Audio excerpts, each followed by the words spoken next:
What is the function of the law?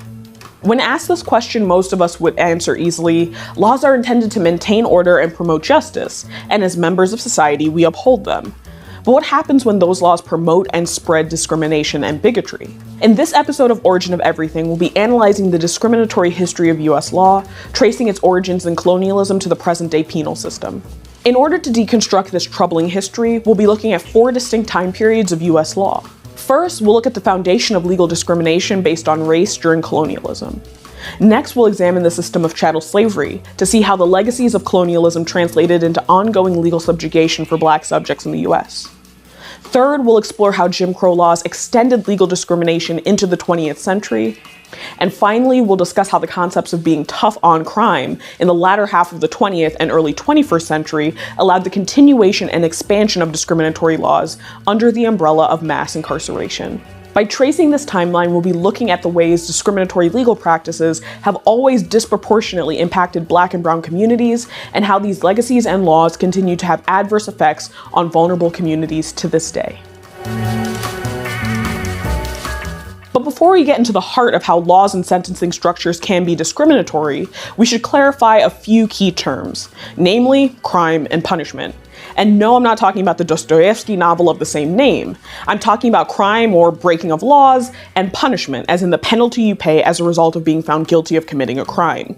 Although we often think of these things as directly correlated, think of the old adage, if you do the crime, you've got to do the time, there's actually not a direct relationship between how much crime is committed and what types of punishment are meted out.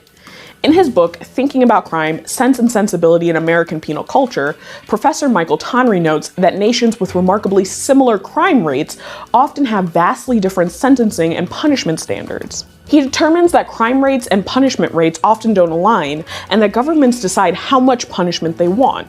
He writes, "This can be seen by comparing crime and punishment trends in Finland, Germany, and the United States between 1960 and 1990.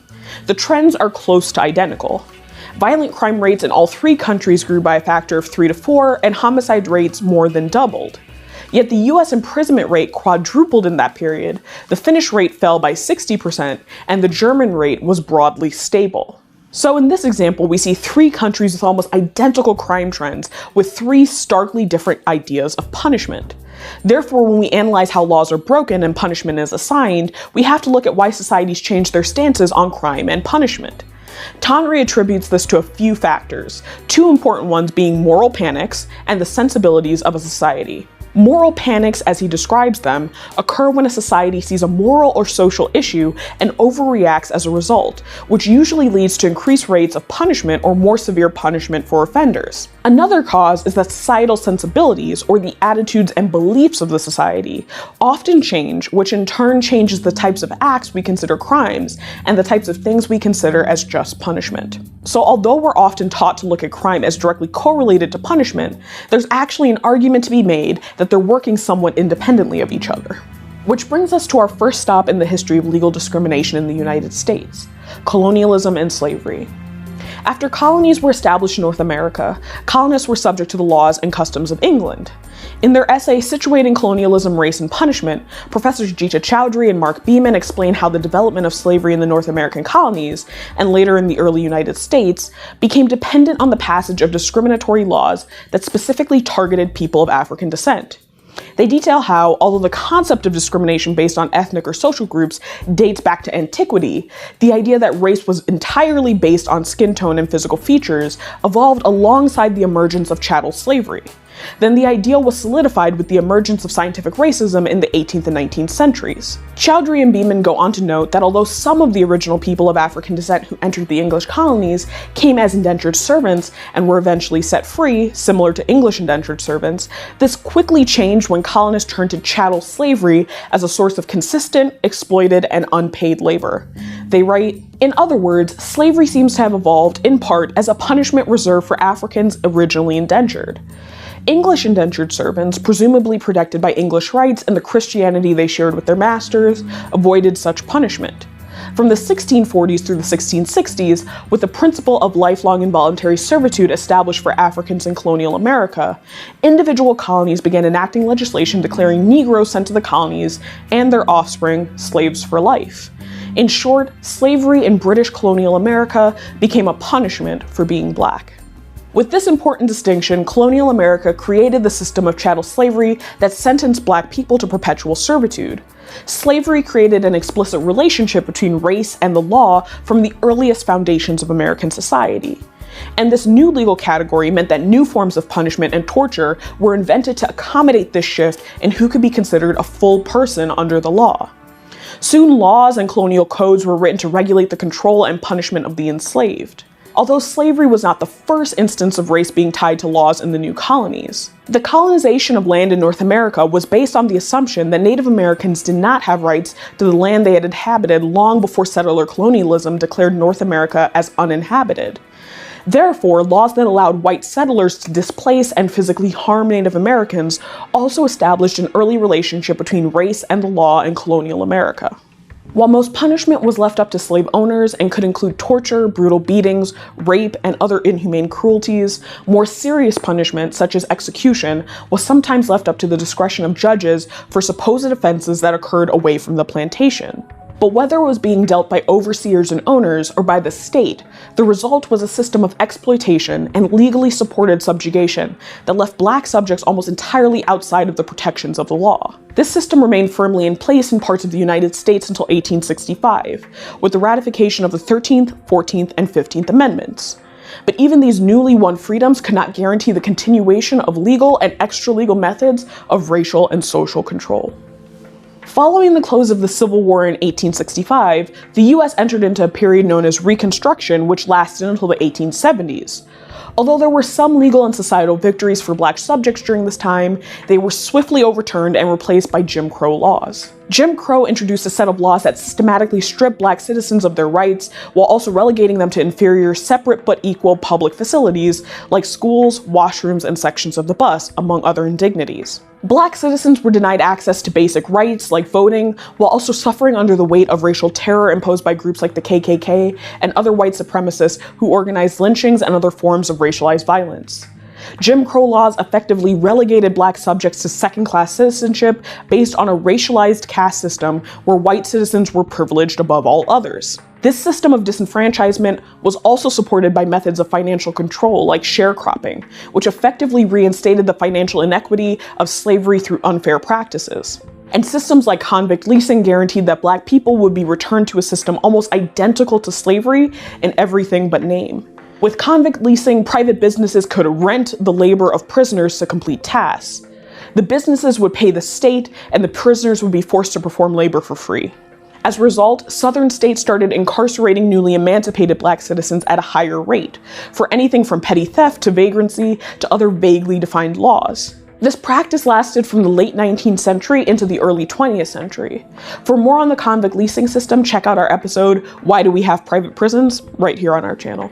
The story of Jim Crow finally came to an official end with the emergence of the modern civil rights movement of the 1950s and 1960s, when civil rights leaders and activists fought to have these decades-long practices rolled back.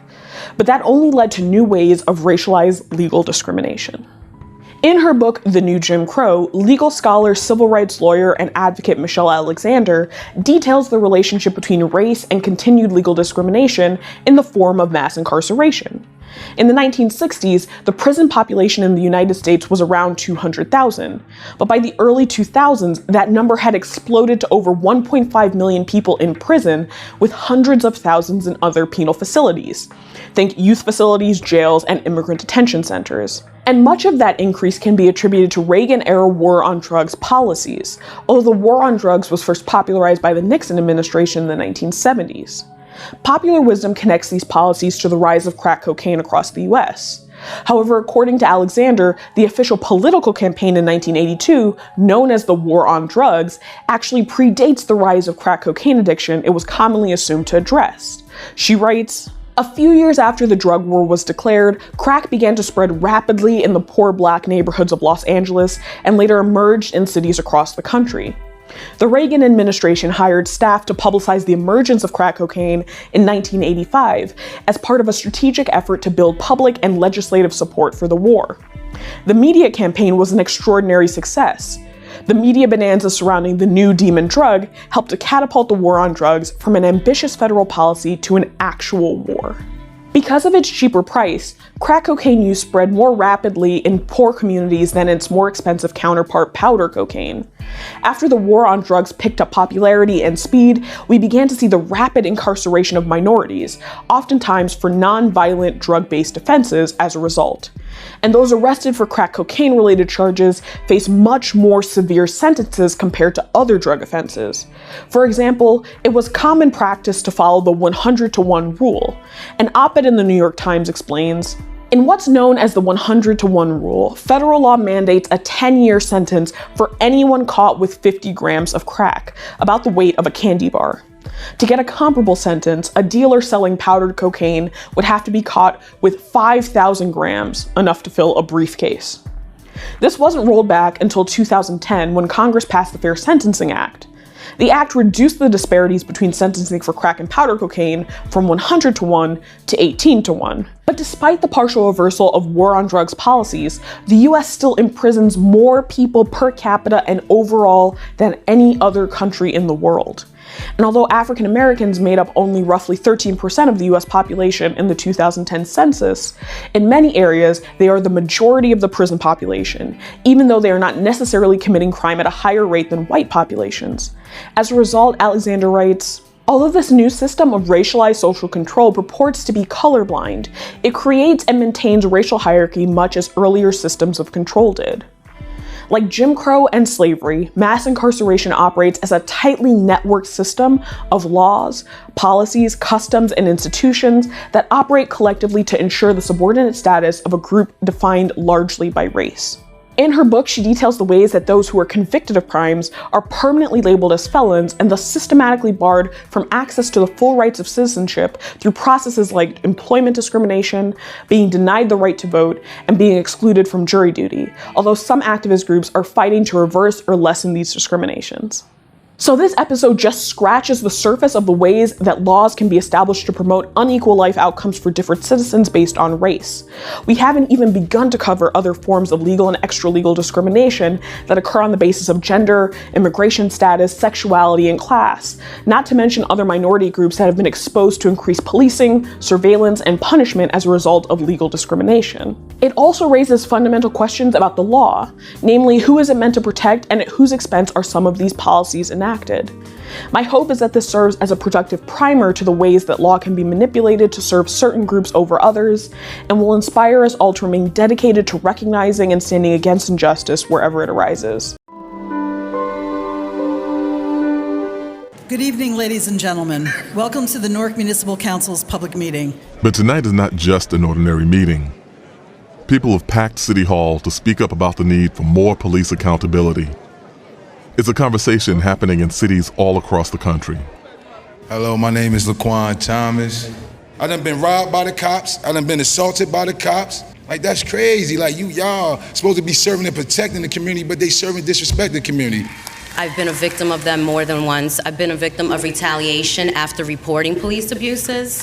I don't know a day that I walked outside and did not see police treat people injustice. Are the criminals being dealt with? Maybe, but the ones doing the 9 to 5s, paying their taxes, why are we subject to the same punishment as the rest of them? I've been going to meetings like this for years, writing about race and policing for the New Yorker magazine. There seemed to have been, really entrenched distrust for the police before. I was in Ferguson, Missouri, after a white policeman killed Michael Brown, a young black man.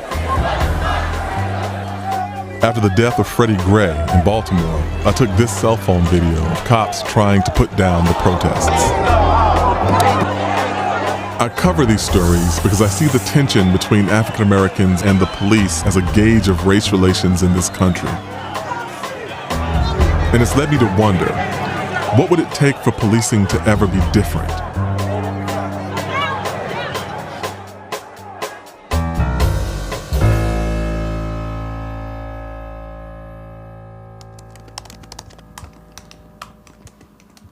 In the summer of 2014, I started looking at Newark, one of the more recent cities to be accused of abusive and discriminatory policing. 3 years ago, we announced that we were launching an investigation into whether the Newark Police Department had engaged in a pattern or practice of unconstitutional policing. The Justice Department found rampant misconduct. That the Newark Police Department has engaged in a pattern or practice of unconstitutional stops, searches, and arrests on the city of Newark's black residents. In addition, The DOJ demanded reform, but I wanted to know how reform could happen in Newark, a poor city where last year there were more than 300 shootings and 105 murders. Twice the number of carjackings. A rate 9 times higher than New York City's. Crime is on the rise in the city. Gangs and drugs drive the violence. 3 teens were shot right And the department is underfunded, overstretched, and under fire for the way they do things. Details this morning on a double shooting in New Jersey. A woman killed and a man wounded. Still no arrest. At the street level, the effort to halt the bloodshed falls on the Newark PD gang unit. More than 3,000 incidents. Murder by late December. After writing about the police for years from the outside, I wanted to see things from the perspective of the cops themselves. Let's have roll call. Roll call. It took months before they agreed to give us access. We had a gun robbery at 12:30 hours, 49 Fairview Avenue. Sergeant Joe Constantino is in charge. The victim, Mr. Stokes, previously classified G-Shine blood gang member. We don't know if this ties into the active dispute. Reach out for our informants in the area, see if there's a tie-in to this. Fairview Homes, we will ride by and monitor that location during our tour duty. Carlos, your radio. Thanks. Like the rest of the police department, the gang unit is predominantly black and Latino. And so are most of the victims and perpetrators. Come on, Slim. Let us know when you're ready. We're good. All right, son. On one night, I rode with Ricardo Riello, a former truck driver, and Wilberto Ruiz, an Air Force vet. Both are from Newark.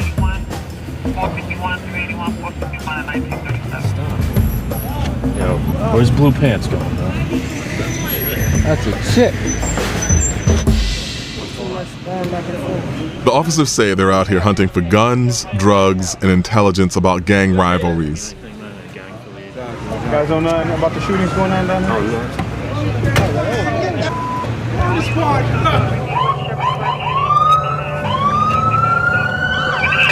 As they roll up on one of the worst streets in Newark, a guy starts running. He got it. Get it, got it through him.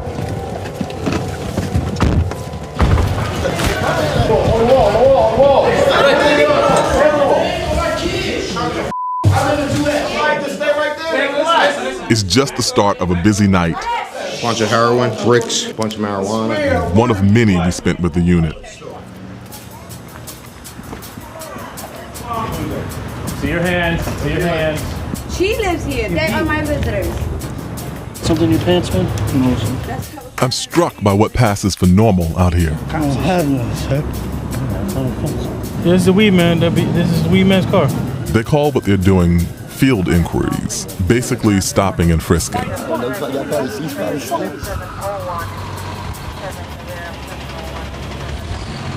How does the decision get made to say, okay, we need to stop that person, or we need to do a field inquiry with that person? You as an officer, you eventually build certain skills. You start learning how to read people, their body language. If one person doesn't want to take his hands out of his pockets, starts pulling away from you, starts walking away from you once you notice our police presence. If obviously if he starts running, you know, there's a reason behind it, usually. You know more or less when you pass them and they give you that look, you know. Cops are supposed to have what's called reasonable suspicion to stop someone, not just a hunch. But that leaves room for discretion. We just want to make sure you're all right. Step off. They respect us, we respect them, we treat them fair. We have a rapport with them. They know what we're out here for, and they don't give us, most of the time they'll give us no problems. You only 10 years old, son. What the hell? Relax, my man. How old are you? 13. All right, so keep walking. That's what we have to deal with in the city of Newark. 13-year-olds. So I'll go back to police. You think he was justified to be worried about his brother? Oh, absolutely. But he sees who we are. We're police. You know, shouldn't be afraid of police. the young kids usually have all the weapons. Because the adults already know that it's a juvenile, so they're really not going to get any hard time. For these officers, it seems like almost everything and everyone looks suspicious. You got no idea? The reasonable suspicion in this stop, they say the guy clutched his waistband as he was riding his bike.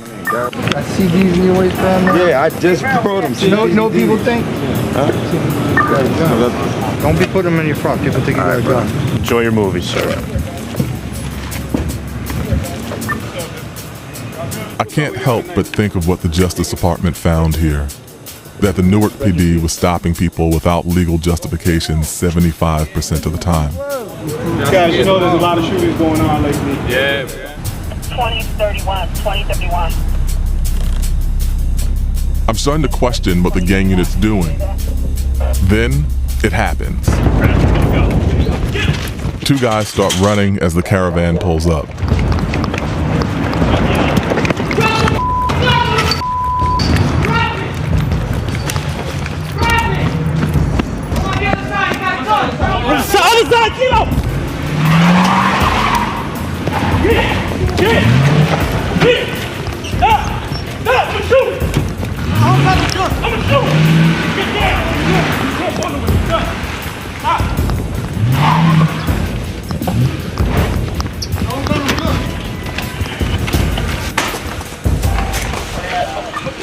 Turn Look, I don't got no gun.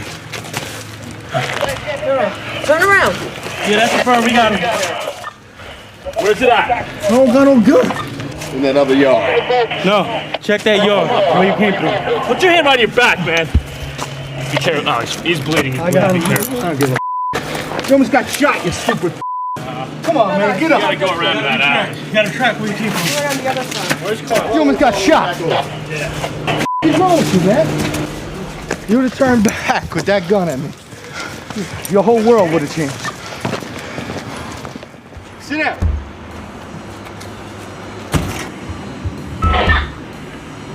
There's a weapon. Almost every night we're out with a gang unit, they get a gun off the streets. There's a moment of pride. The most important thing is another weapon out the street. Everybody's safe. Everybody's accounted for. And then they get back to business. Another call, 2 kids running. Come here! Gotta run it! Run it! I done came from work. Come on. Forward. Why you run? I was scared. I know what was Scared going of what? on. I didn't know what was going on. It's clear to me that there's no trust. That's what happens when everyone assumes the worst of everyone else. Why were you clutching? Are you stupid? Huh? You get a rookie cop and he gets shot. He's clutching the whole way.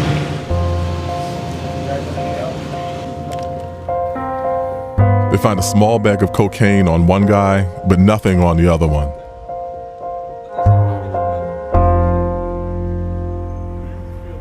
At the end of the night, I talked to Officers Ruiz and Riello about what I'd been seeing. I'm just going to ask you straight out, is it possible to make the communities that we're talking about safe while respecting people's constitutional rights? Absolutely. Absolutely, without a doubt. Yeah. We go out there every night. But the DOJ doesn't feel like that's what's happened here. That's an opinion. I mean, we go out there. It's not any disrespect to anybody out there. It's not about race. You know, violating their rights has nothing to do with that. We have a job to do. Mm-hmm. We live in the city. We care about this city. Mm-hmm. It's what we do. I have to tell you something though, right? So I grew up in Queens, right? And on my first experience with the police was that I was thrown up against a mailbox just like this one. I was coming home from a baseball game, had my uniform on, was carrying a bat and a glove. And the guy said it was a crime that was committed and so on. And I was kind of like, I'm coming from a game. The next experience I had was a few years later. I was walking with a group of friends of mine and a cop pulled a gun on us and told us to get on the sidewalk. He pulled out his weapon to make you comply with whatever he needed you to do at the time for his safety and other officers' safety, even for your own safety. You could point your weapon at somebody and give them commands to comply. Once you feel like the threat's neutralized, like, they're complying with you, then you put your weapon away and, you have a do what normal you have to do. interaction. Yeah, have a normal interaction. I mean, but can you really have a normal interaction if someone's pointed a gun at you? I don't. You gotta look at it our way. I mean, they said there was 5-6 males and one of them possibly has a weapon. What would you do as a police officer? You encounter a group of males, one supposedly has a weapon on them. How would you confront the situation? I'm not sure, but that's why I asked the question about can you do this? Can this be done in a way that still respects people's rights? I think that's the question that everybody is wondering about policing. So we try to go out there and respect everybody's rights. Exactly. We're not out here saying, hey, we're going to violate this person's rights. That's not what we're here for. I tell you, our main objective is to go home at the end of the night. We have families, we have children, we have wives, we have girlfriends, we have sisters, we have mothers, we have fathers.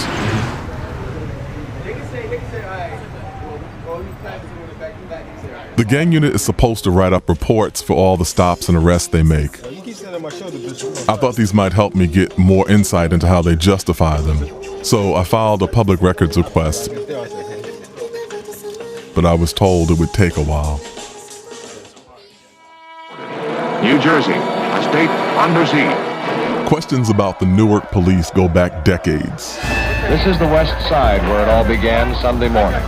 In the summer of 1967, 2 white cops beat up a black cab driver and the city exploded. Race riots rocked New Jersey's largest city for 5 consecutive days and nights. Newark cops, state police, and the National Guard were accused of using unjustified force to put down the riots. Sniper fire from open windows. Scores of police, troopers, guardsmen, and civilians are wounded. By the time it was over, a white cop, a white fireman, and 24 black civilians were dead. Back then, there was nothing the federal government could do to fix a troubled police department. Our top story this morning comes from Los Angeles following... That changed in the early 1990s, after 4 white cops were acquitted in the beating of Rodney King. In the wake of violence spawned by acquittals in the Rodney King beating trial. A city under smoke, a city, it's safe to say, under siege. The Justice Department was given the power to investigate local police departments and, if necessary, impose reforms. The Justice Department Civil Rights Division says the Newark Police Department needs a major overhaul. Newark is one of 34 departments since then the DOJ has ordered to make reforms. First, a pattern of police corruption that has permeated the department and poisoned police. Stop police brutality! The investigation here began after years of complaints about police misconduct from local activists and the ACLU. The Justice Department issued a 49-page report.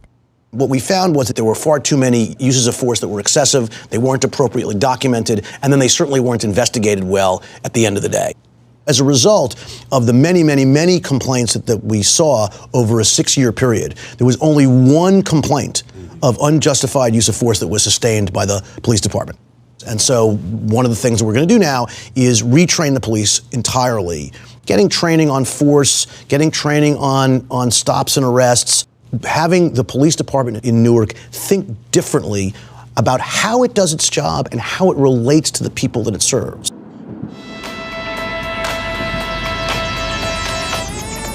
From WBGO, this is Newark Today, our monthly look at what's happening in and around New Jersey's largest city. And you can participate. The DOJ's actions are big news in Newark. And welcome to Newark Today. We have some pretty weighty topics to get to tonight.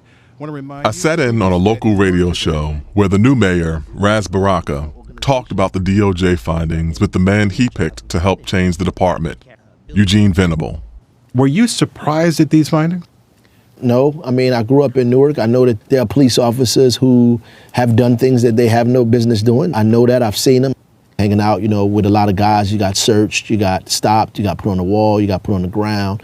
And I know how that feel is traumatizing. And being black in America, I know that our relationship with the police department has been untenable at best. So it is not surprising in the fact that people would find that police officers have violated people's rights, their constitutional rights in a community. The only difference is now we're going to do something about it.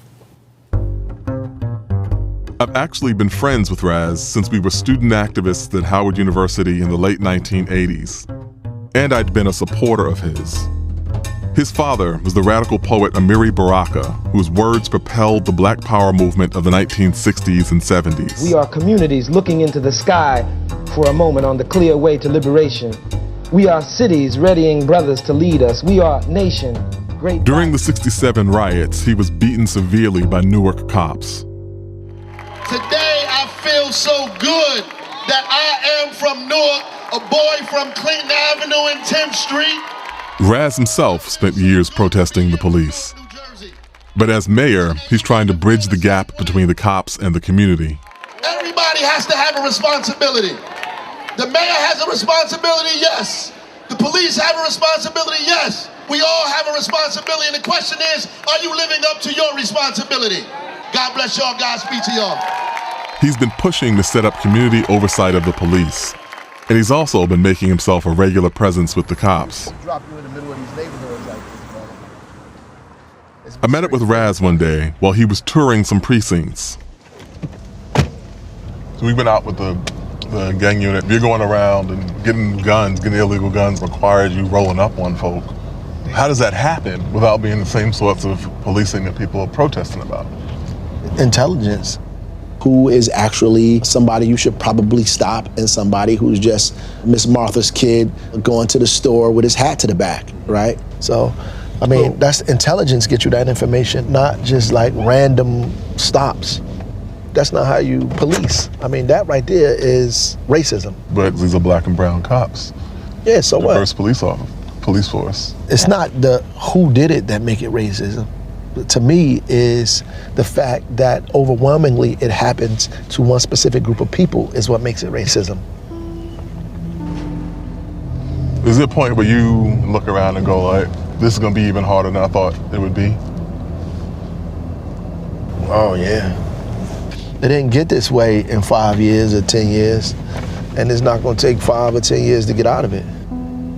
And then you got generational poverty, generational unemployment. These buildings have been vacant for 30, 40 years. So they didn't just get vacant when I became the mayor. At the end of the day, there's no tax base like the way you need it. And you're trying to run the state's largest city in those kinds of conditions. This is what we're dealing with, man.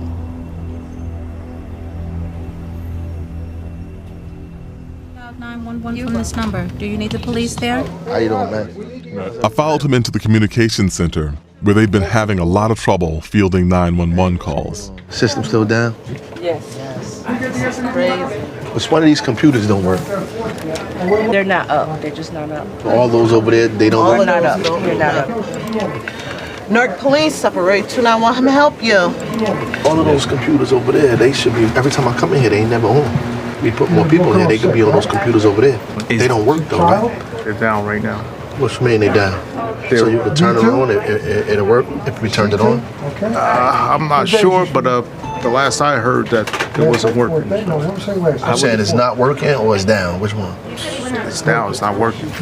Calls that's coming in now. Take me through the process now. Okay, well, the system is down. All right. So how long were y'all down? Friday. But the system is messed up for a long time. And these supervisors, they don't know what's going on. They're not really supervising this stuff like they should. They'll receive the calls. They're prioritized by color. The higher priority calls go on a pink card. They'll put the assignments on here. The male or female? We have a runner who will take the card over here. A lot of people think response time sometimes has to do with the police not responding, but a lot of it has to do with communications. When they call the police and who can pick up the phone and being able to get to an officer, all of that stuff like that. The first part of it is trying to get this communications office correct. And right now, it's not where it should be. Then the runner will take it from here, walk it over here. It's got to run this thing efficiently and make sure all of the equipment works. Like Monday, they're gonna put in a new system, because right now they're doing all this stuff manually. The runner, when she comes back over here, the runner will take the card, bring it back over here. What we are gonna do is get these police officers out of here.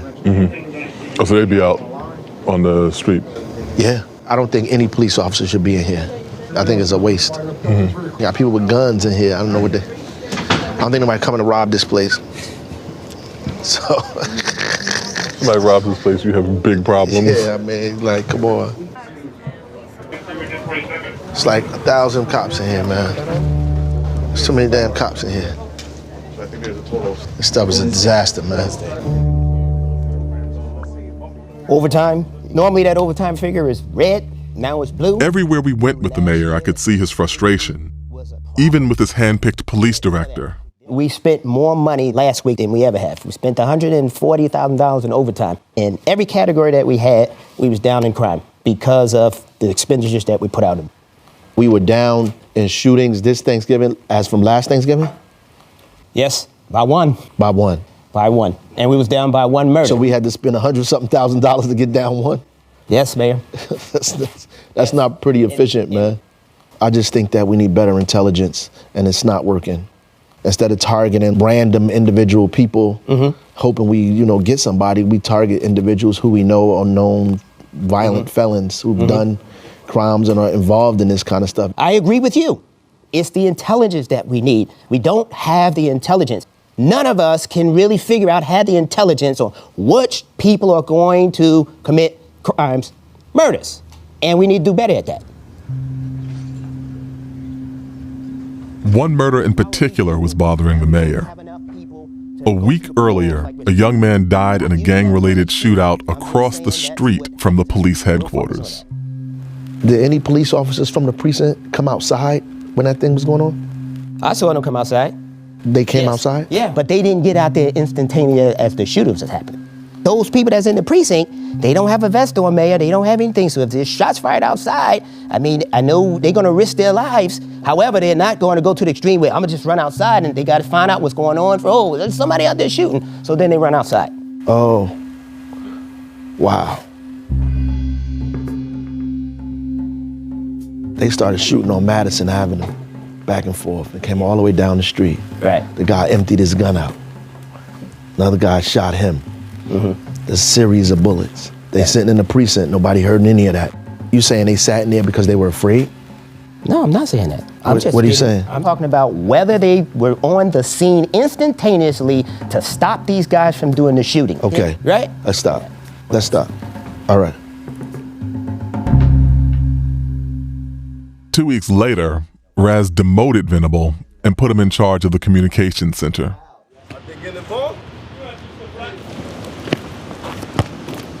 Stick to police work. A world away from that conference room, the gang unit was still trying to make a dent in all the shootings. Damn, right in the chest, Charles. Look at him. Come on, bro. Look at him. We went out with Tremaine Phillips, a second-generation Newark cop, What up, man? You.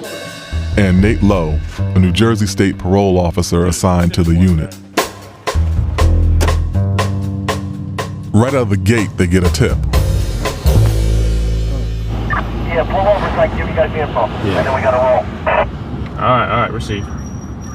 One of our guys is saying they might have heard info relating to someone having a handgun. So Basically what we were just talking. we'll come up with a plan. Yeah, black male, blue jean jacket.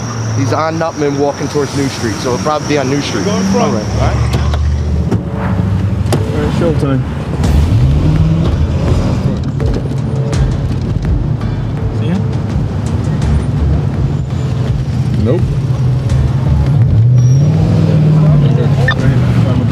He's running.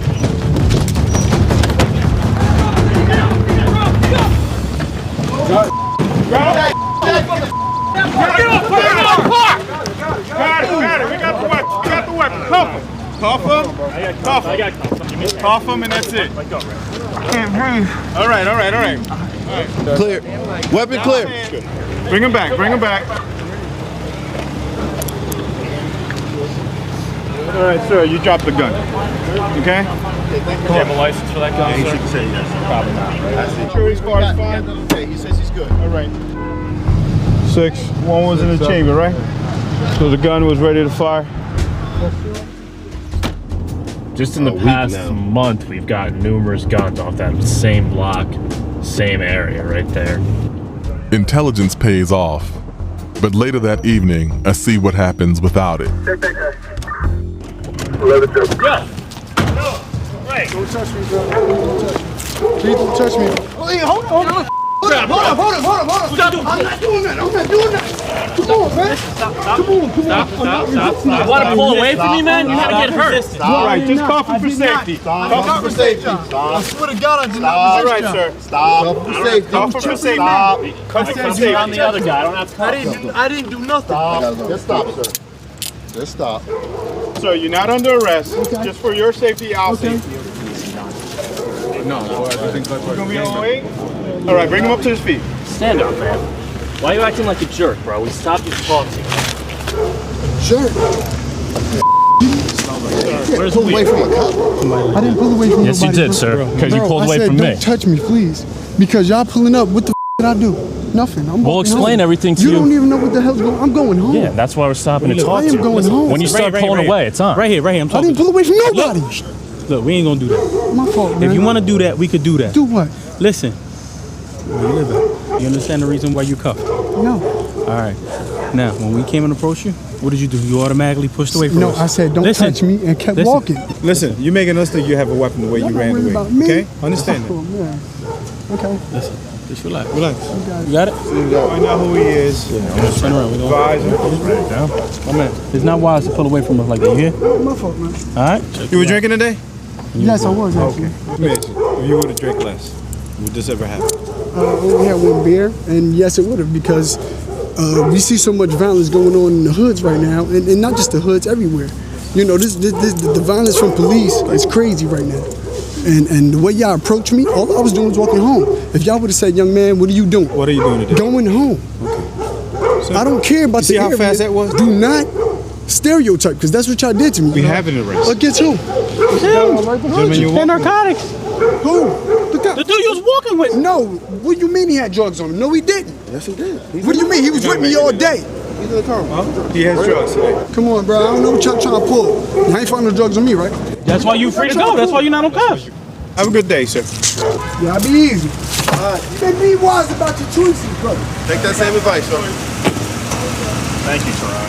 As soon as I approached him, he was immediately hostile, so I basically went to just control his hand in case, fearing that he might have had a weapon or something, or, just to basically get a little physical control over him. And at that point, he pulled away from me, so I decided to take him to the ground and just get him under control and then determine what was going on with him. I didn't deal with the other kid, but it looked like the other kid was arrested for possession of CDS, so, they were involved in something. It might have been fairly minor, but it was something.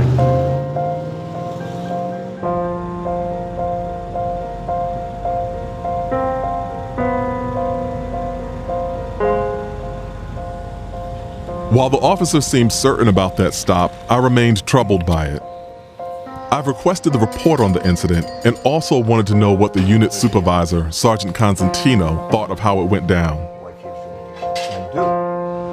I wanted to kind of go through something that we shot the other day, and it's of a encounter with the gang unit or a different unit? Yo!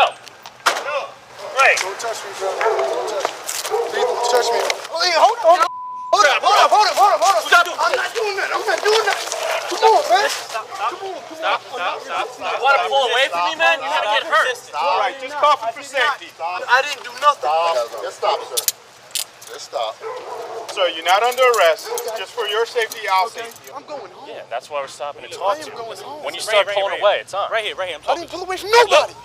Look, we ain't going to do that. So was that a good stop? Not a good stop? You know what?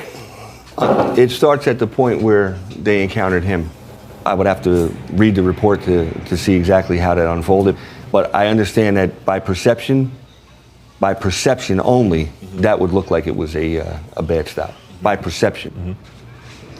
I think what disturbed me most about that video was that I think if I had been in that position, I would have pulled away too. Almost by human instinct, if you're surrounded by people who are coming at you in a rush, you're going to back up. And that was kind of seen as justification for... I understand what you're saying, but see, this is where we differ. See, my thing is, and again, if I get stopped by the police, and I am a police officer, I listen. I routinely put my hand, if I'm in the car, up on the roof. I take all the precautions too. But in that situation there, or any situation, I think I would have complied. I understand what your instincts are, but when you say you're being surrounded by officers that you could clearly see are officers. I don't believe it had to go there if he would have just... But see, this is, I think, like the key difference, which is that, you know, kind of being surrounded by police is not a position in which you feel like you're safe for someone like me. I understand that. I would say, you know, I don't know what's happening here. I don't know what the agenda of these people is. I know I'm surrounded. The idea of complying is like, sure, that's maybe your second thought. Right. Your immediate thought is, you know, I'm in jeopardy. Like, what's happening here? I think that fundamentally the difference is, if you are surrounded by police officers, do you feel more safe or less safe than you were 2 minutes earlier? Right, and what needs to be is that you need to feel like you're safe and that you can explain, and then the situation's over. It's not that way right now. In that moment, you're actually about to make a stop of this person. Where is your head? I'll admit there's time when I have fear. I think fear is probably one of your best friends. And there are times where you hear gunshots, and we have to run to those shots. Most people can't equate or understand what that's about. Your heart rate when it starts to increase, and you're running, and then you're going to encounter someone, and you may ultimately have to wrestle with that person. You got some bad people out there that have no problem going to the mat with a police officer and trying to take their gun, and maybe even using it against them. So I don't think anybody could ever understand the stress of the situation.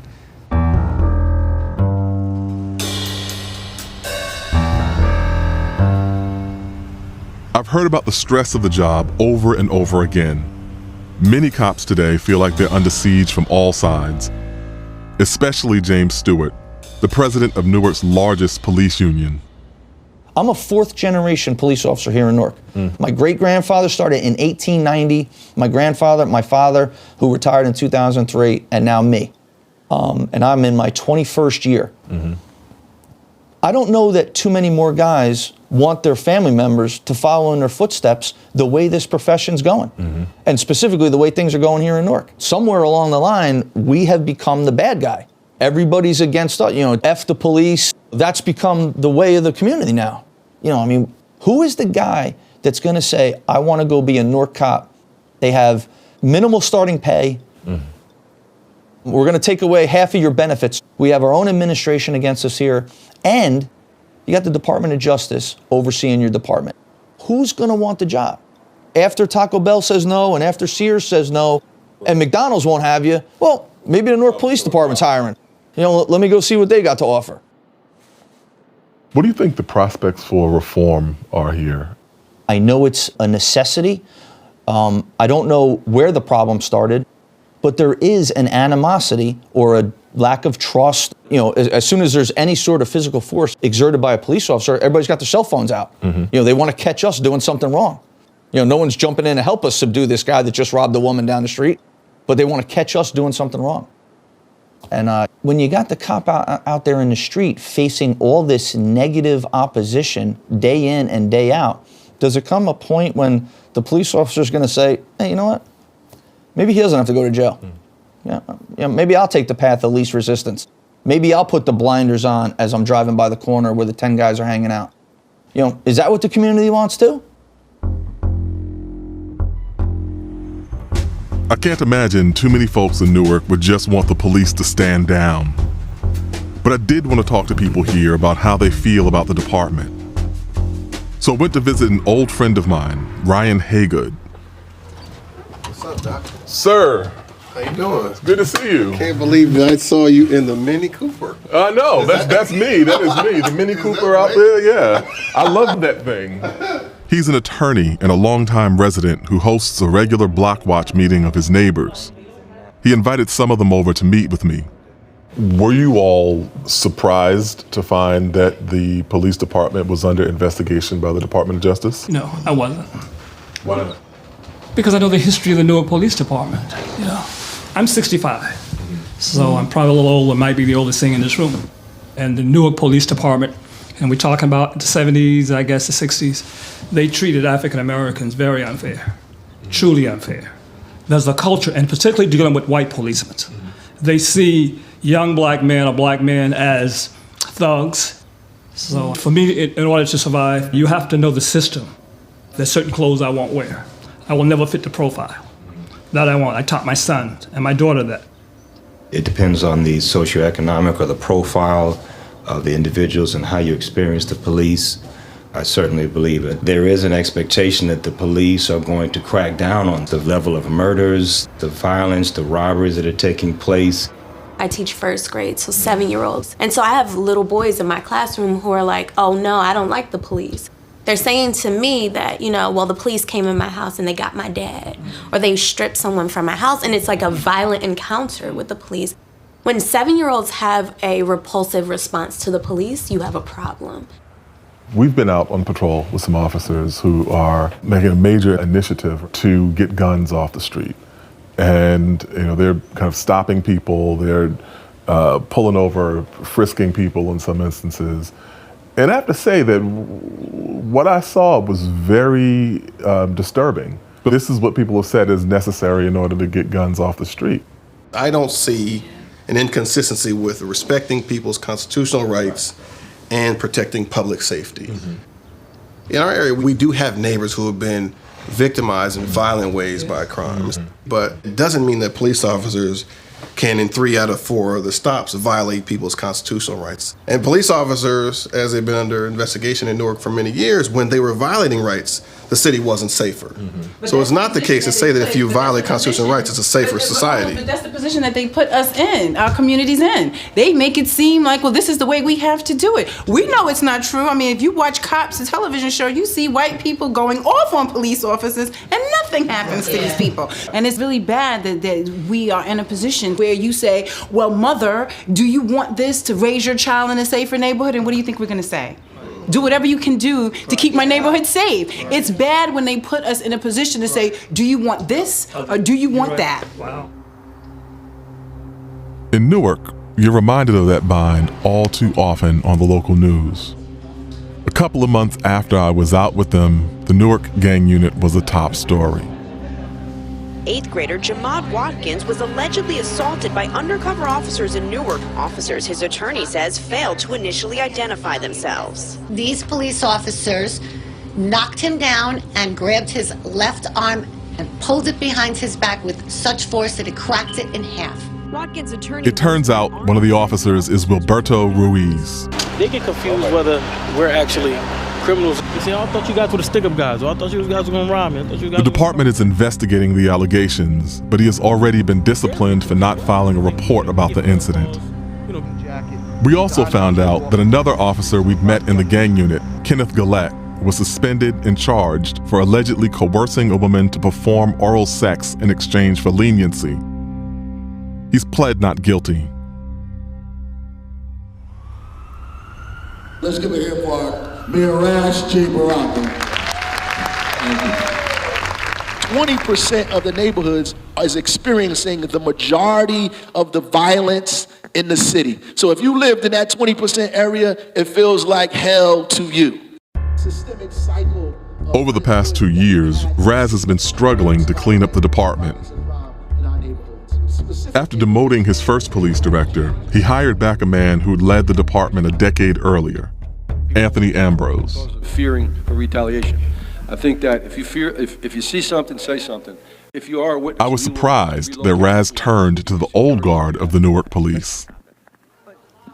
In the midst of reform, you brought in a public safety director from a previous time in Newark, been here when many of the problems occurred. And so I didn't understand how that lent itself to reform. I think our problem is larger than just an individual, though. So it's a systemic problem that we have. I think that he had the demeanor, the respect of the people in the department, and we obviously, the direction that we're going in is not a backward direction, but a forward direction. And if he could go in a forward direction with us, then we welcome him to be a part of that. Unfortunately, it's not a very easy process. It's difficult.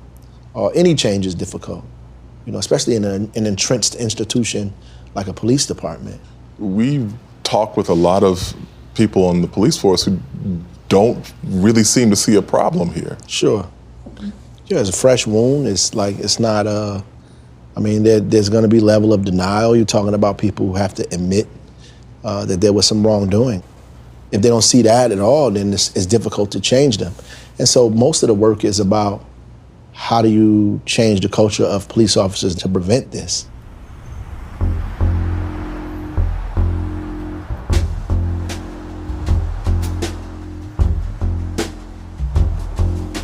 Raz says that change is already starting to happen. So I went for one last ride-along with a cop I was told represents a different kind of policing. That's not just about making arrests, but building trust and relationships. We're going to go over to Riverview Court. For the past few months, there has been a spike in violent crimes, specifically shootings. We had a few murders within the complex, so we can start gathering up intelligence. Sergeant Rasheen Peppers works in the Criminal Intelligence Unit.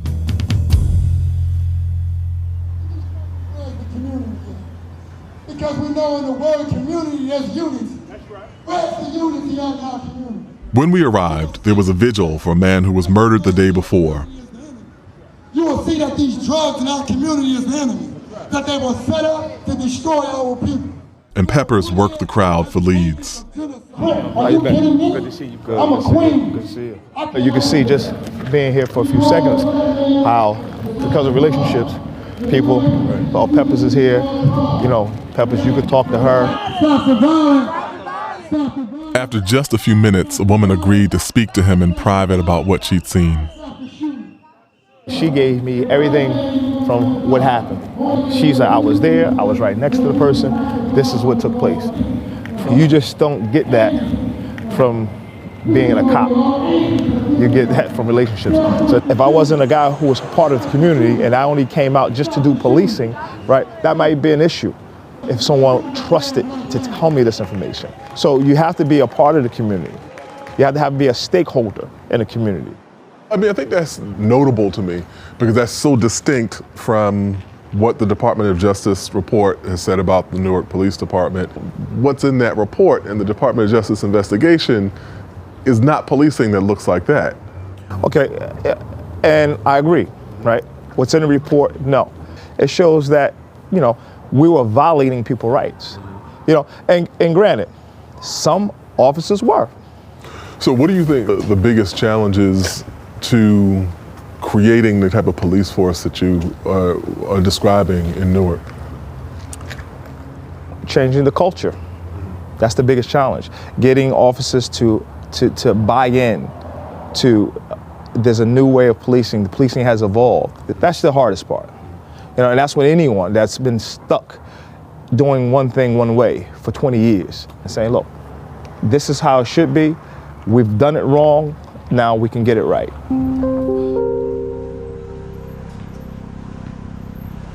We drove on to a different neighborhood where Peppers was looking for intel on yet another murder. We're gonna go up here. They had a murder yesterday of a female, early 40s. She was shot in the head. She just had her earphones on. She didn't even see it coming. But at the end of the day, it can be our moms, you know, our sisters. It could be any of us. But while he tries to work with the community doesn't always want to work with him. Hey, what's up, man? Can I talk to you for a second?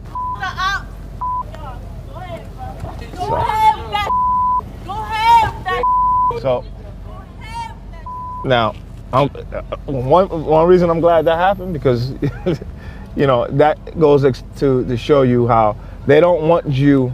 There's those that don't want you in the community, right? Mm-hmm. There's those who think it's uncool to speak to the cops, but it's cool to have shrines like this up and down a block. You know, this to them is cool, okay? And, you know, how do we change that mentality?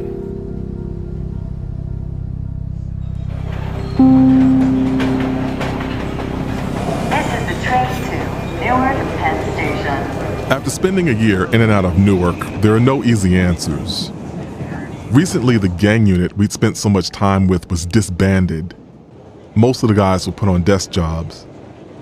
And more changes are coming.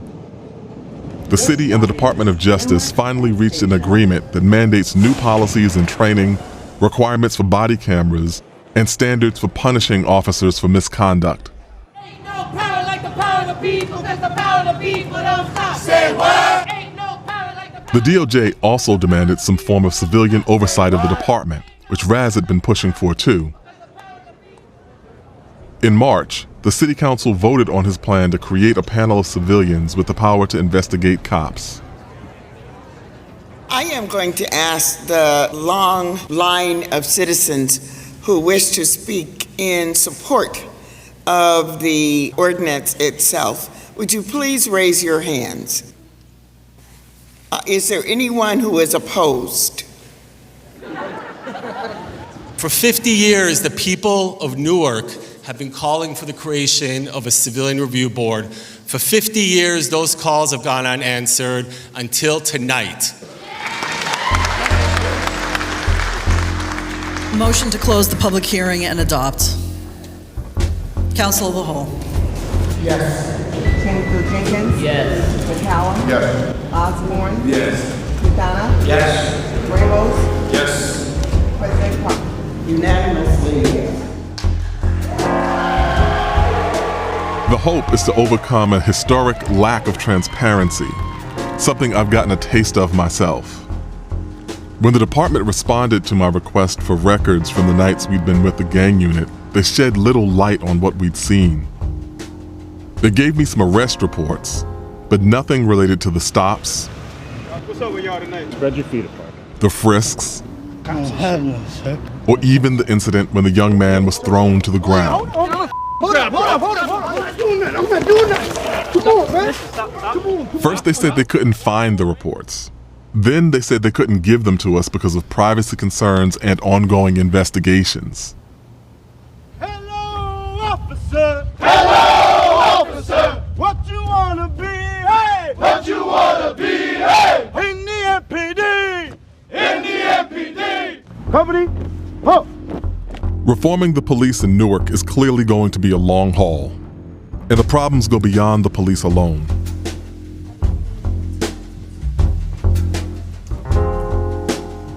But Raz has no choice but to believe that change is possible. This city is moving forward with a whole different police culture, and you are the beginning of that. A belief he wants to instill in this graduating class of 43 Newark rookies. Not no fear. People begin to believe that their community is safe simply because you showed up. Where you walk, justice walks with you. When you walk in a neighborhood, goodness follows you wherever you go.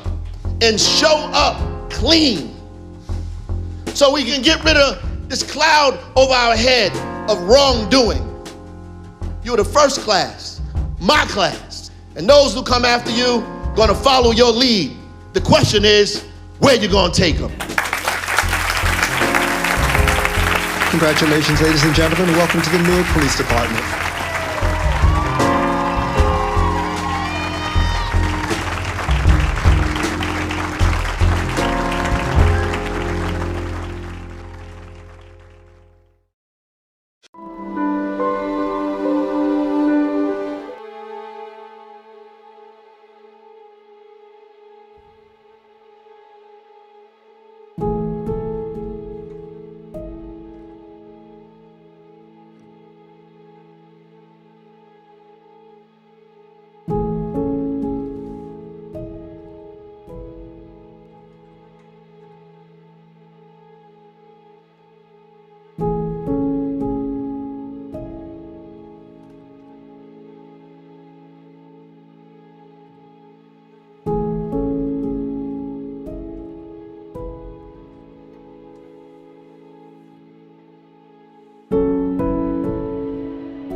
Turning to a very important story that you need to see. Colorado police under fire for taking a woman and 4 clearly unarmed children, the youngest just 6 years old, and holding them in custody, often at gunpoint, forcing them to lie cuffed face down, as you see here on the ground, scared and humiliated. This was in a salon parking lot for upwards of 2 hours. There's kids. There's kids. They had guns on kids.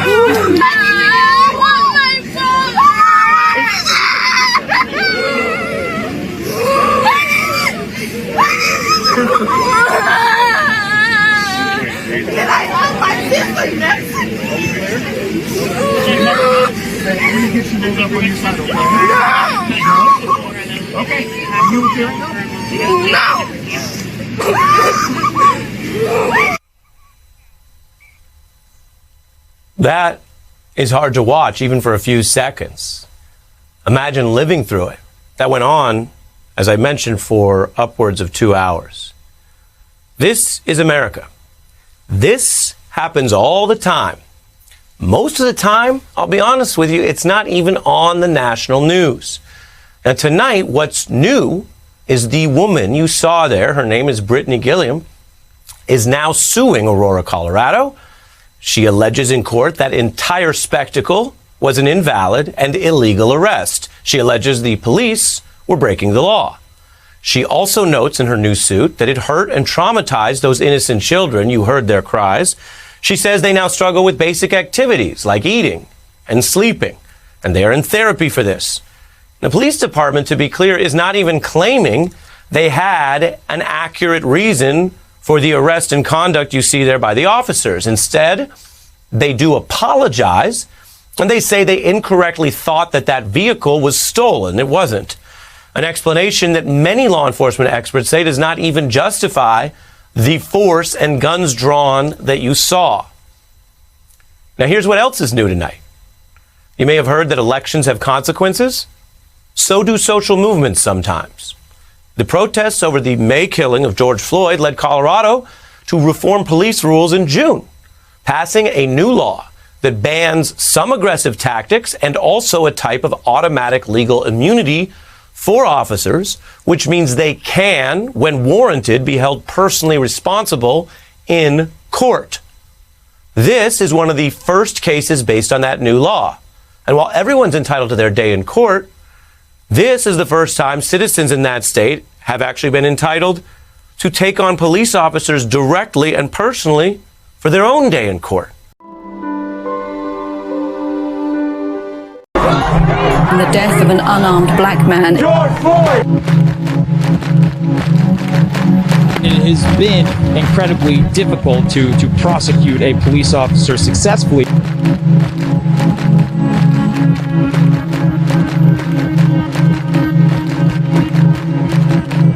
I'm here because I'm sick and tired of seeing black men and women be killed and nothing be done about it.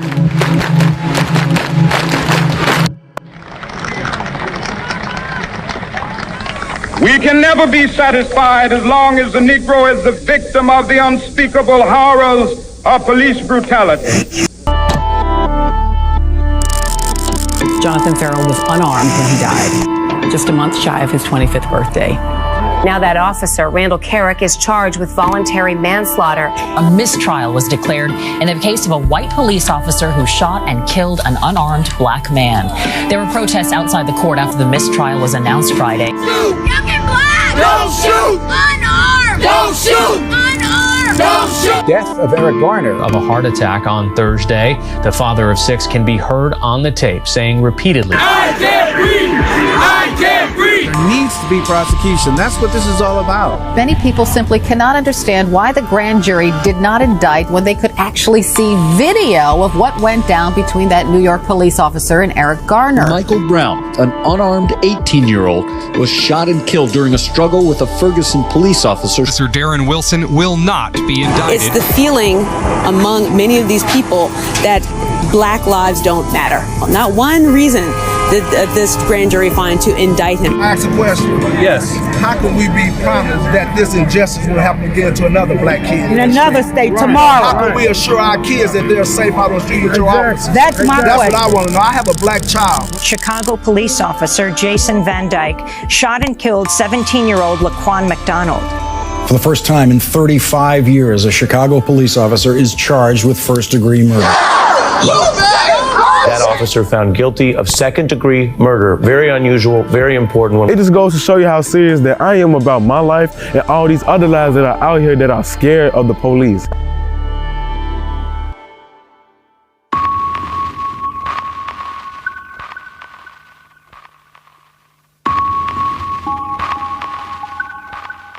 An officer shot and killed 12-year-old Tamir Rice on Sunday. Tamir Rice was playing with a pellet gun when officers arrived, and one of them opened fire within 2 seconds. Grand jury decided not to indict the 2 officers who shot and killed 12-year-old Tamir Rice. Cleveland's prosecutor calls it a tragedy, but not a crime. Doesn't even warrant a trial. That, in my mind, is unacceptable. Think of the death of Freddie Gray. All lives matters, but you got to think about who dying out here. Prosecutors in Baltimore dropped all remaining charges against 3 police officers in the Freddie Gray case. Samuel DeBose was shot in the head Sunday after being pulled over for a missing license plate. Officer Raymond Tensing has now been charged with murder and voluntary manslaughter. The only reason why Tensing is being charged is because there was a body cam. Yes. Now those charges have been dismissed. Black lives matter. We will never get a conviction in this case. The death of Alton Sterling, African-American man killed by police in Louisiana. The Louisiana Department of Justice cannot proceed with a prosecution. All we want is the same justice that they put against us whenever we go through certain trials and tribulations. Philando Castile, a supervisor at a school cafeteria where kids loved him. Police officer Geronimo Yanez shot Castile to death while he was in the car with his girlfriend and her 4-year-old daughter. Jurors found Yanez was reasonable in his decision to shoot and kill Philando Castile during a traffic stop last July. Under the circumstances, just because he was a police officer, that makes it okay. I think the past 2 shootings with Alton and Philando have really sparked something. There's people being murdered unjustly and not being held accountable. Cops are getting paid leave for killing people. Former fans burning his number 7 jersey. I hope you get cut. 40-year-old Terrence Crutcher was killed on Friday when local officers responded to a call of a stalled vehicle in the middle of the road. 12 jurors found TPD officer Betty Shelby not guilty of manslaughter in the shooting of Terrence Crutcher. The facts were there. All the elements of manslaughter was there. The death of 22-year-old Stephon Clark sparked nationwide protests. Clark was hit 20 times. He was in his grandparents' backyard at the time. To the stand! This is what we have to do to not only this young man, but those who are going to come behind him. Meadow police officers will not face charges saying they did not break any laws when they shot Stephon Clark in his grandparents' backyard. And the same cop who killed him is back on the streets patrolling other communities, running through other people's backyards. I'm uneasy with that. Anger overnight over the shooting death of 26-year-old Botham Jean in his own apartment. Former Dallas police officer Amber Geiger is waking up this morning behind bars. She was found guilty yesterday of murdering her neighbor in his own home. Tatiana is her name, and everyone is seeing that name on social media. There she is. She was up playing video games with her nephew when she was shot and killed by former Fort Worth police officer Aaron Dean. The Fort Worth police officer who shot at Tatiana Jefferson in her own home has been formally charged with murder.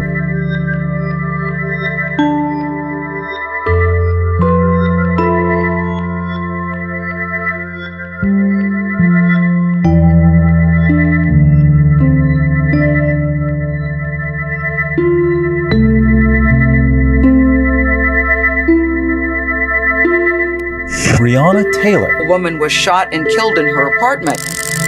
George Floyd died in police custody after an officer pressed his knee into Floyd's neck. He said, "I can't breathe," eerily similar to what we heard in 2014 with Eric Garner. Black Lives Matter. I filed an amended complaint that charges former Minneapolis police officer Derek Chauvin with murder in the second degree. George Floyd, whose killing by U.S. police triggered anti-racism protests right around the world. Weeks of global protests and international support and impact around the world. Protesters marched once again in cities worldwide, demanding police departments change their tactics. George Floyd! George Floyd! George Floyd! Hi, I'm Rand Abdel Fattah. And I'm Ramteen Arablouei. We co-host NPR's history podcast, Throughline, to help give some historical context to the police killing of George Floyd and so many other Black people in this country. This week, we're bringing you the deep history of policing in America. We wanted to understand how the relationship between police and the Black community had evolved to one so bloody and tragic. So we reached out to this historian. My name's Khalil Gibran Muhammad. I teach at the Harvard Kennedy School. In his book, The Condemnation of Blackness, Khalil lays out a historical argument for how Black people have been criminalized over the past 400 years in the US. And he does that by telling parallel narratives about the history of policing in the North and the South. These stories share one key feature: the use of brutal force to control Black Americans. Policing in America started in the mid-1600s with the Boston Watch, essentially a neighborhood watch group. But some of the first police forces in the South were created to control enslaved Black people. They would come to be known as slave patrols.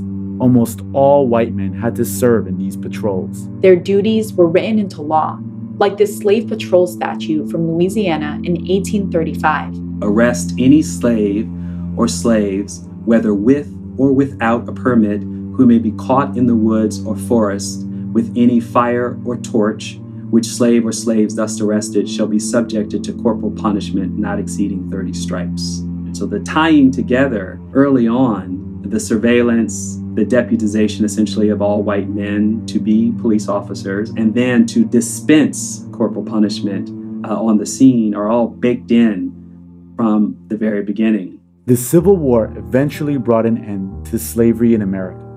But for most Black people in the South, it didn't fundamentally change their lives. And by the early 20th century, the KKK would emerge to enforce control over Black citizens in the South. And this pushed millions of Black citizens to flee to northern, progressive cities as part of what would become known as the Great Migration. Police officers receive African American migrants in the same way that their white neighbors and community peers did, which is with contempt and hostility. When a white person throws a Molotov cocktail into a new Black homeowner on a street that had previously been all Irish or all Polish or all German, the police come and they arrest the Black family and defend the white mob.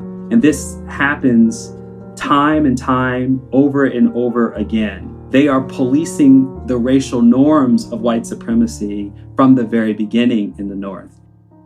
Black skin becomes equated with criminality. And according to Khalil Gibran Muhammad, the system hasn't fundamentally changed since then.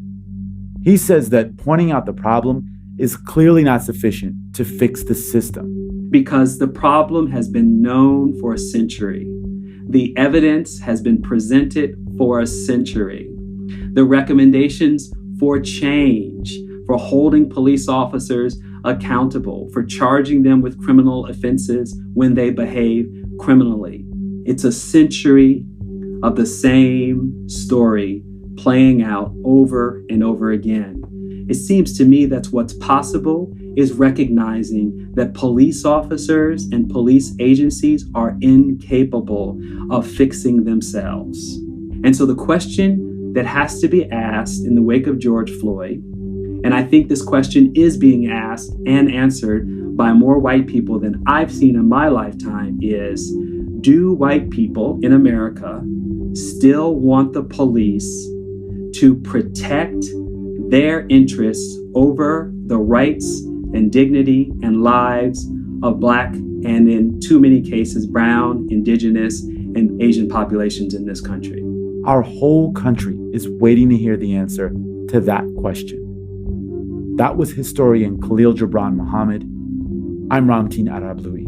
I'm Rand Abdel Fattah. You can listen to this full episode of NPR's Throughline wherever you get your podcasts. The uprisings against police brutality across U.S. cities came after police officers killed 46-year-old George Floyd. But the anger you see is also in response to a history of police violence. A history that has left Black people more scared about being a victim of police violence than being a victim of violent crime. Now, there are growing calls to defund or even abolish the police. The relationship between African Americans and the police is a very tense one. To understand American policing today is really to tell a story that comes out of slavery in the United States. Let's take a look at that history. From slave patrols to enabling lynchings, crushing protests, and shooting to kill.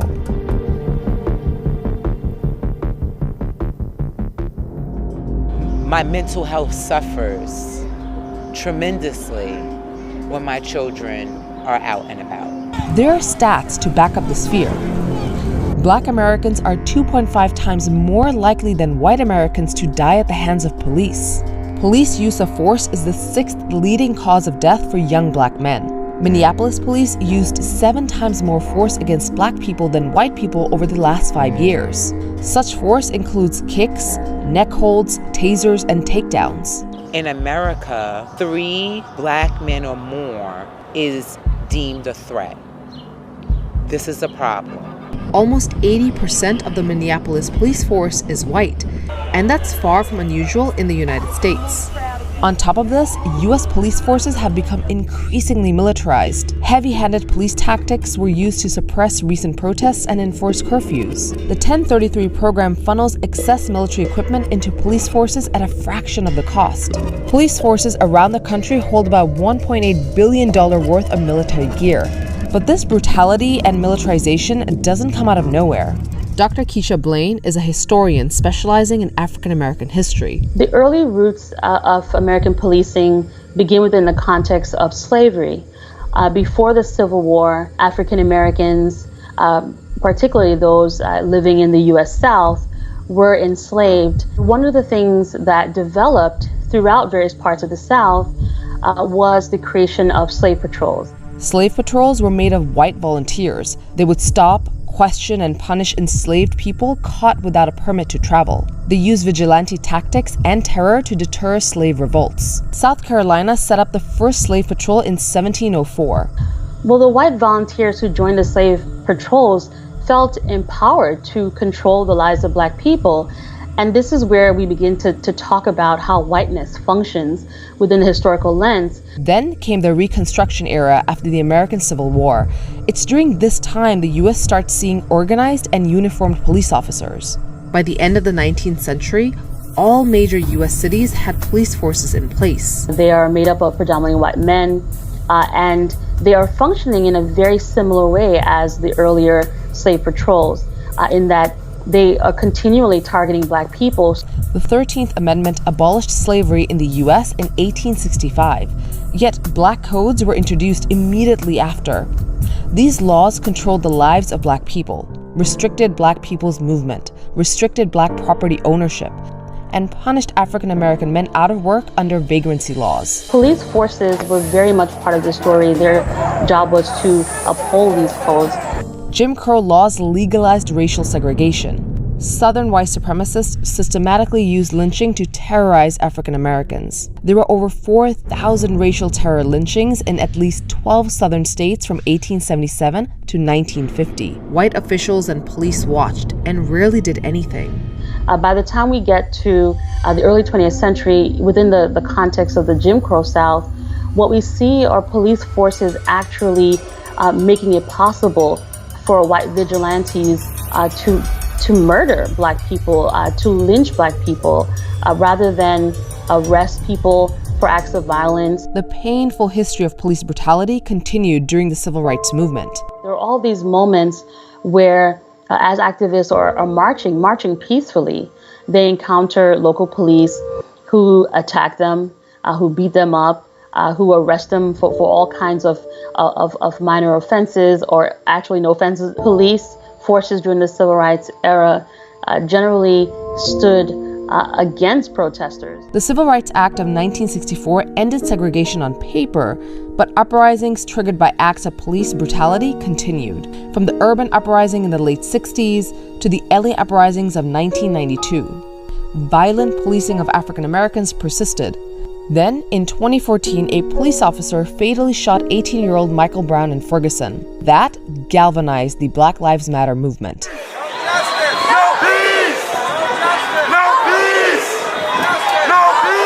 I see so many parallels even to the 1960s, and not solely the ways that people are organizing and the kinds of strategies they're employing, but even to the issue of police violence. There have been repeated attempts to reform police departments. There were calls for all cops to wear body cameras. They didn't deliver. Officers were trained to use more non-lethal force, but the training hasn't stopped killings. Thousands of cops have been investigated for misconduct. Police violence hasn't stopped. So people are recording police brutality, and people are sharing it. And in 2020, a white police officer in Minnesota will face criminal prosecution for the death of a Black civilian. I am happy that all the officers have been arrested. My father should have not been killed like this. We deserve justice. That's all I have to say. It's rare for cops to ever face trial, much less conviction. The officer who knelt on George Floyd's neck had worked as a police officer for almost 2 decades. This is despite being involved in a fatal shooting of a suspect and having multiple complaints filed against him. So protesters are calling to defund the police, and some are even calling for abolition. Campaigners want massive police budgets reduced and want funds reallocated towards social services. The movement certainly brought the issue of police violence to the national spotlight. They will talk about how activists organize on the ground, and they will talk about some of the resistance that activists faced. They'll talk about the surveillance that activists face. I think the current moment is very much a part of the larger narrative of the Black freedom struggle.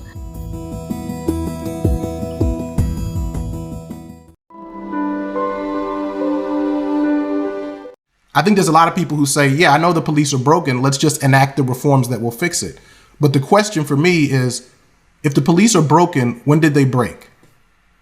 What year in American history did the police break?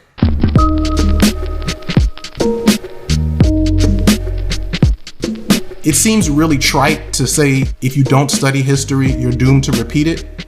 But nothing illustrates that more than the history of policing. Policing, in one form or another, has existed since colonial days. In the form of night watches, local sheriffs, and militias. But it wasn't until the 19th century that northern cities such as Boston created modern police departments as we would recognize them today. These northern departments were not the first example of a uniformed, publicly funded law enforcement institution in America. By the time the northern colonies were afoot in the 17th century, the idea of keeping track of the most valuable asset in the United States, that is, enslaved Africans, animated much of what we'd recognize today as law enforcement. In the 1700s, the South saw the rise of official, salaried slave patrols, whose task was to capture, control, and brutalize enslaved people.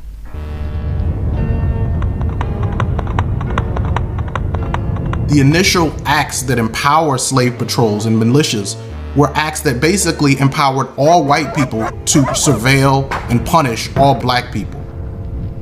These slave patrols were required to serve a tour of duty, usually up to a year. Individuals were compensated for their time, but they were also penalized if they did not show up for their required service. All white people, including white children, were expected to enforce so-called slave codes. These laws were meant to prevent enslaved people from organizing or rebelling. It was against the law, for example, for enslaved people to leave their plantations, gather without a white person present, learn to read or write, or even defend themselves if attacked by a white person. After the Civil War, the 13th Amendment to the Constitution abolished slavery except as a punishment for a crime. The South immediately moves to exploit this loophole by passing a series of crime bills known as black codes, which essentially criminalize all forms of black freedom. They criminalize unemployment by adopting these very broad vagrancy laws that essentially criminalize any black person who can't prove that they're working. Any African American who challenges the terms of work, barters or brokers for a better deal, turns down a terrible offer, walks away from an abusive employer or a relationship with a landowner, by definition becomes a vagrant and by definition becomes a criminal.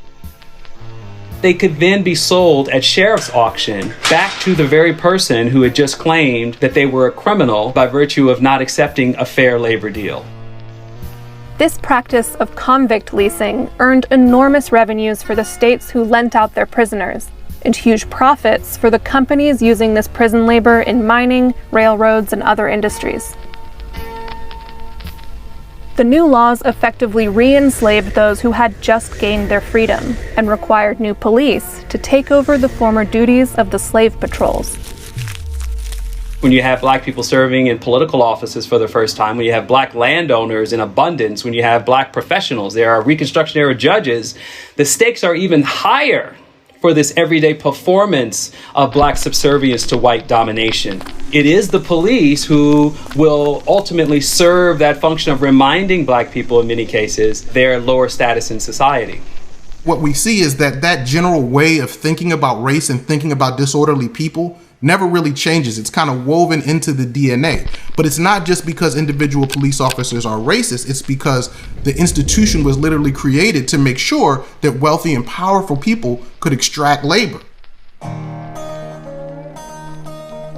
Early police departments in the North had a similar goal to control labor, and were notoriously corrupt. The police functioned as an expression of political elites and powerful, affluent people who essentially wanted poor people to stay in their segregated slum communities.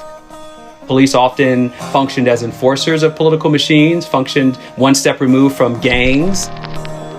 Police often worked in the service of business owners who were faced with growing unrest among their labor forces in the wake of mass European immigration and rapid industrialization. One of the best examples of this is the Pennsylvania State Police. The institutions that precede the Pennsylvania State Police are actually private police forces which are owned by people who are running coal mines. And their job is explicitly to control the workers who are trying to unionize for rights.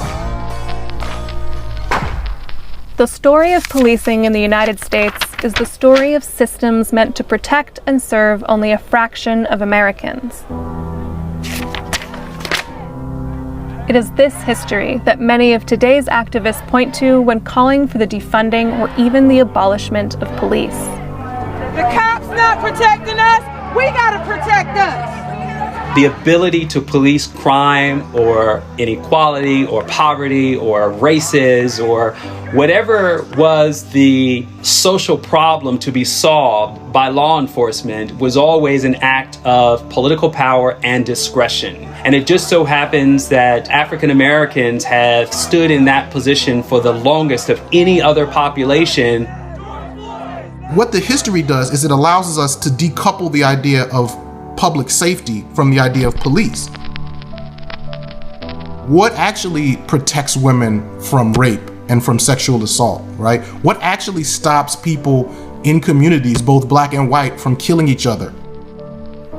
What kinds of things actually help people who are mentally ill? Are those things police? And I think very quickly, once you reflect on that, you realize the answer is no. We have to stop saying police are broken. We have to say police are working, and we need to create another institution to do public safety.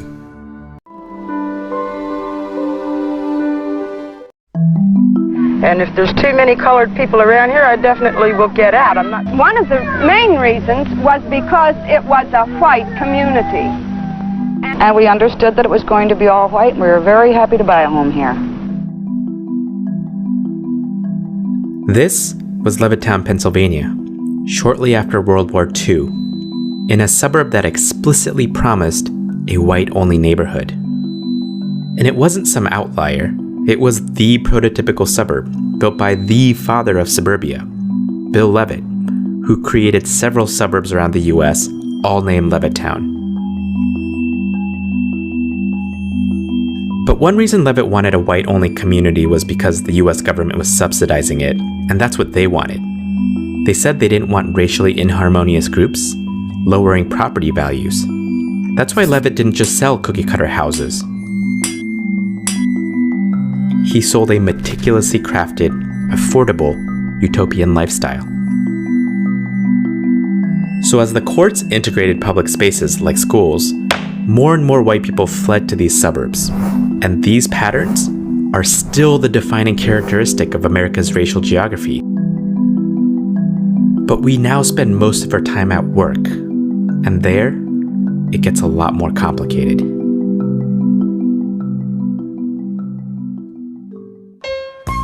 More than 1 million persons each year have pulled up stakes in the cities and turned commuters. Shortly after the first Levittown broke ground in 1947 in Long Island, New York, about 80% of men still commuted the hour to Manhattan. And while neighborhoods were getting deeply segregated, these workplaces were getting more diverse. The Civil Rights Act of 1964 banned employment discrimination. More companies explicitly said that they were equal opportunity employers. And segregation within our workplaces declined. This meant the workplace was a crucial environment for us to interact with people of other races. Except that's not exactly how it turned out. A few months ago, researchers at Cornell and Penn State shared a dataset with me, and when I mapped it, it kind of blew my mind. This is a map of where people work in modern-day Chicago. The taller an area, the more people there are. But now let's color in each neighborhood by the percentage of white people. You can see the city centers are pretty diverse. But now, here's what happens when they go home.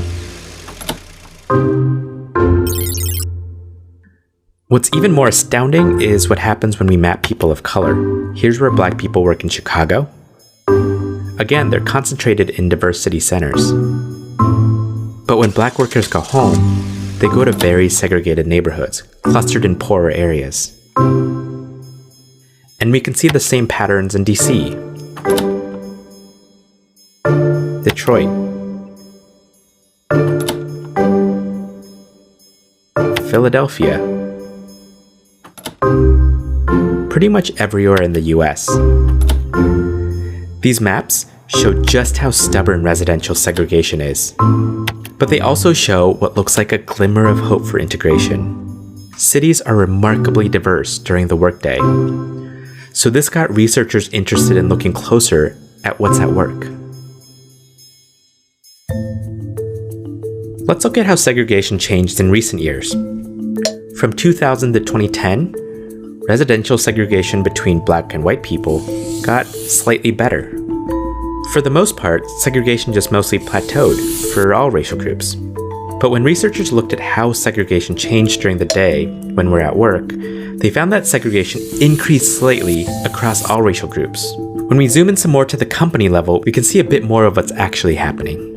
Researchers at Stanford and Harvard found within a company, segregation levels have gone down very little.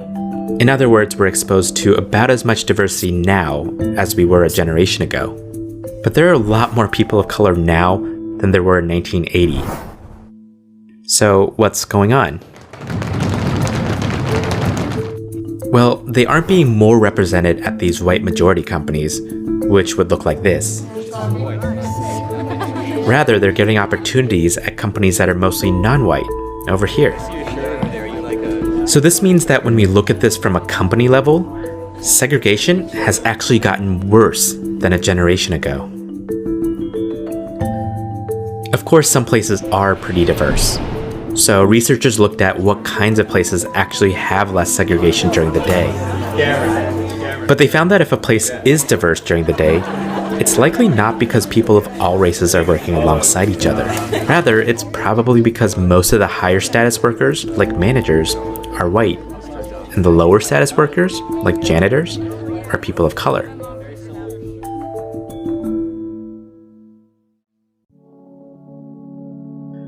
American policies engineered our segregated homes. But work, where we spend most of our time, many thought that could be a space where we form meaningful relationships with people of other racial backgrounds. That hasn't quite happened, and we see it in the most personal parts of our lives. In 2014, the Public Religion Research Institute asked Americans to list the people with whom they've discussed important matters in the past 6 months. In other words, our friends. Most Hispanic people had friends of other races. About 1 in 3 black people did too. But 75% of white people only had white friends. In short, we may be exposed to diverse spaces, but we still live very segregated lives. But the whole trouble with this integration business is that in the end, it probably will end up with mixing socially. And you will have